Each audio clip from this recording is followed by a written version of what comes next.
Shall I deploy a follow-up Hoover? The follow-up Hoover, a staple method of gaining fuel from you, either post-disengagement or post-escape, whether of a positive and/or negative nature. How, though, does the follow-up Hoover come about? How do I decide whether to do it or not?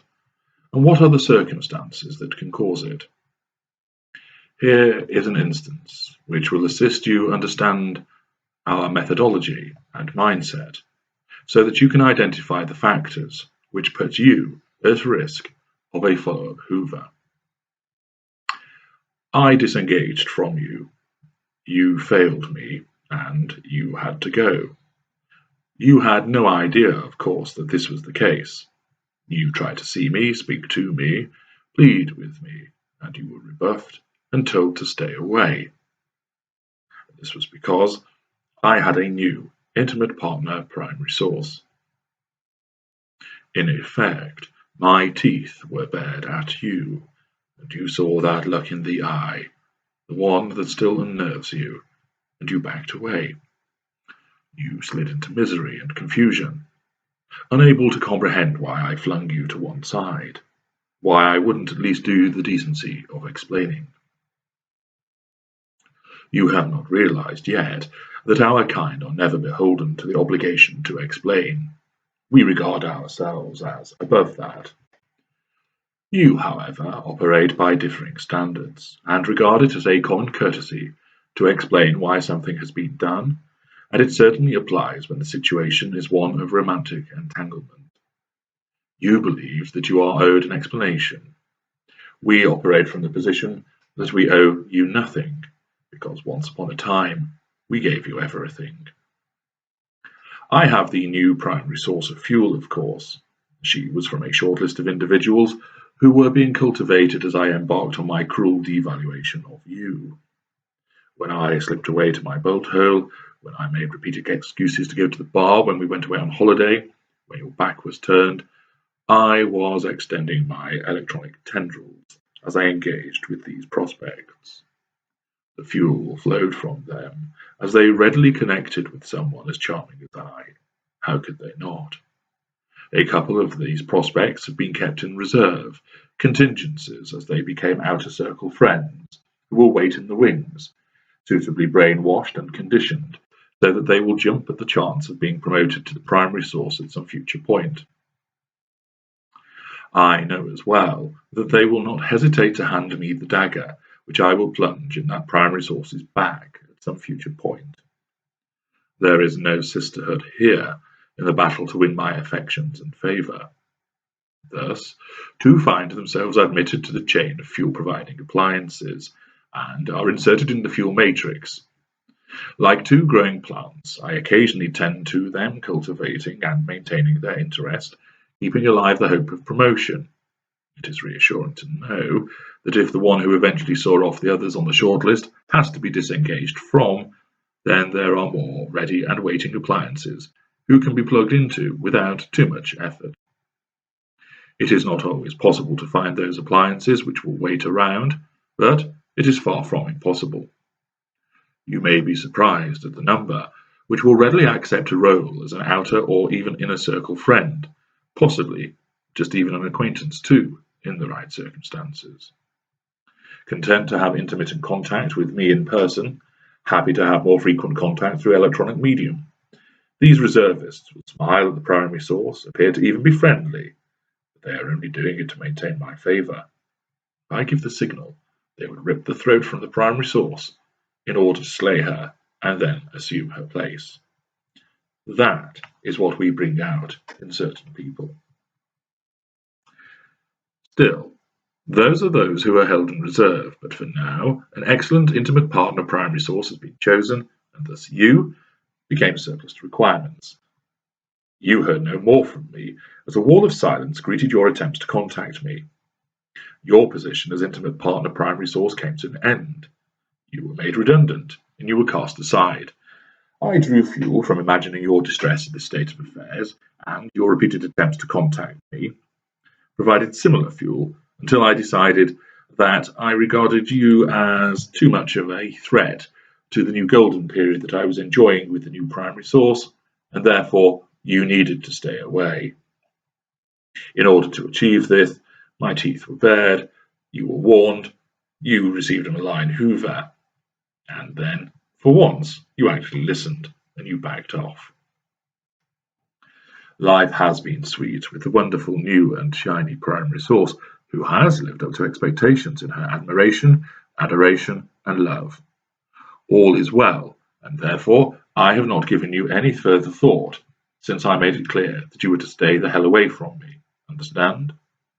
I have been drinking deep from the new potent fountain and enjoying all of this fresh, succulent fuel. So much so, I soon moved her in, and why not? I may as well ensure that such a precious source of fuel was on tap. Then, one day, I was moving some things around in the study, and I found a book which belonged to you. I picked it up, and you flared in my mind. You entered a sphere of influence. This was a Hoover trigger. I know that if this happened the other way round, you would have been consumed by emotion as you triggered this ever-presence. That does not happen with me. There is no charge of emotion, but instead there is the spark of opportunity. The appearance of this book caused you to enter into my sphere of influence. You did nothing, did you? No telephone call, no text message, no driving past my house, all of the usual things which fictions do in the aftermath, and which will invariably result in a Hoover therefore following. The appearance of this book has thrust you into my mind again. I have plenty of fuel from the wonderful primary source, but a dash of Hoover fuel would be welcome also. I feel no need to re-engage you as my primary source. Your replacement is functioning well, but I'm fueled, powerful, and I want to taste your Hoover fuel. You have entered the sixth sphere of influence with this Hoover trigger. Moments such as these are delicious indeed. I have taken a bite of the succulent cherry that is the new primary source, but here I am with a delightful opportunity to take a bite of another cherry and apply a Hoover to you. This will not always happen. With many of our kind, the concentration remains fully on the new intimate partner primary source, and even though you may enter the sphere of influence in the way that I have described, there is no need to Hoover you because the Hoover execution criteria has not been met. With some of our kind, however, the fact that there is an opportunity to draw Hoover fuel from you remains irresistible. And what I especially like about it is the fact that because I do not want to, or even need to rekindle our intimate formal relationship again, the effort required will be minimal in order to get a taste of your Hoover fuel. I pull out my phone and look at your number. I kept it, of course. I felt no need to block it. You rang and you rang, but I never answered, and eventually you gave up. I wonder for a moment whether you have actually blocked me, and I feel a twinge of irritation if that proves to be the case. Nevertheless, I have the energy and inclination to want to Hoover you. The Hoover execution criteria have been made out. I perceive that there is a good prospect of gaining fuel from you.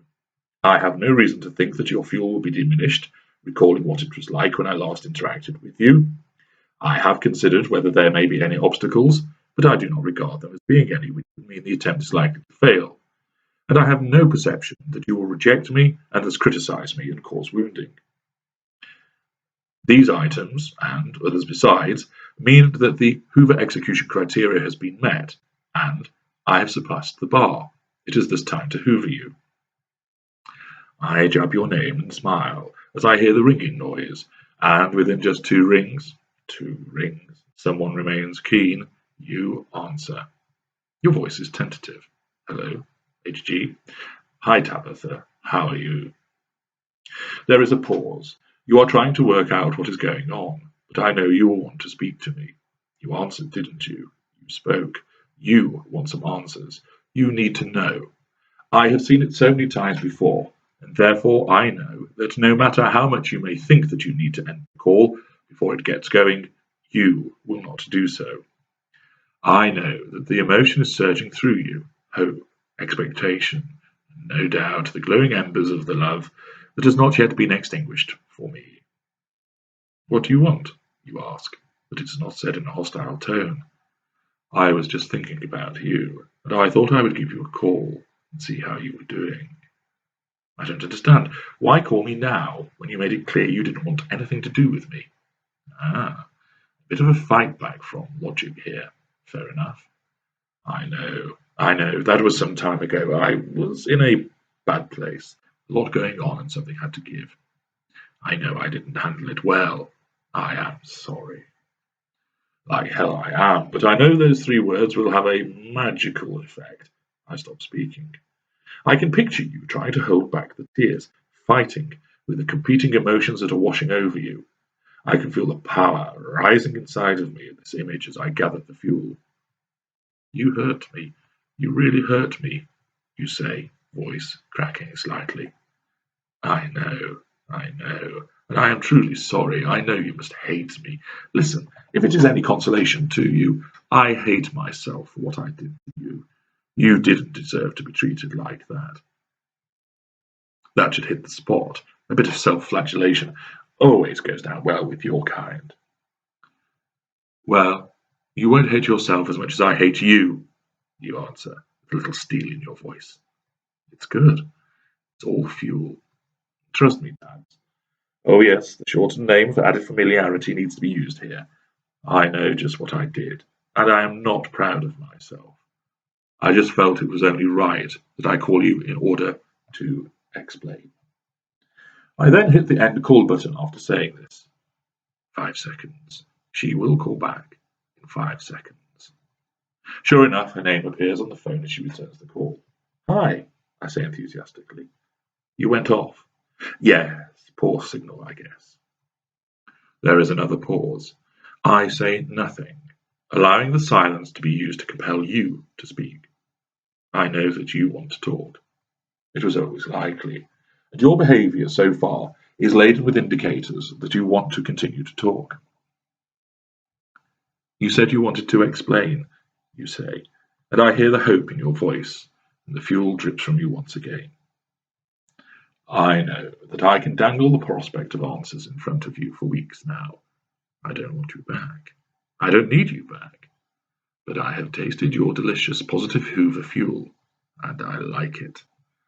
I have managed to cause you to speak to me, and then call me back, after everything that I did to you, including my callous discard.